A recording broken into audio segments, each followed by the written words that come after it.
qu'un Français sur deux qui part à la retraite a surestimé le montant de sa retraite entre 15 et 20%. Donc il est nécessaire, même si les piliers obligatoires doivent être un socle auquel on est très attaché parce que c'est de la solidarité nationale, de permettre aux Français qui le peuvent d'épargner pour leur retraite.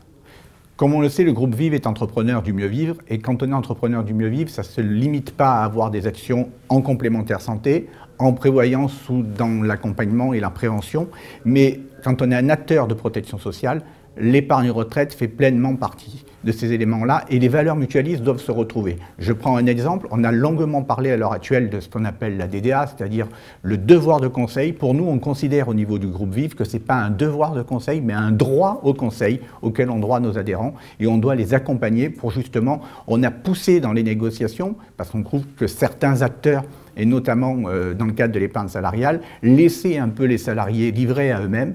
Et donc, on l'a vu, dans le texte de loi était inscrit cette obligation de les accompagner. Et nous considérons qu'on doit les accompagner et avoir une grande transparence sur ces critères-là.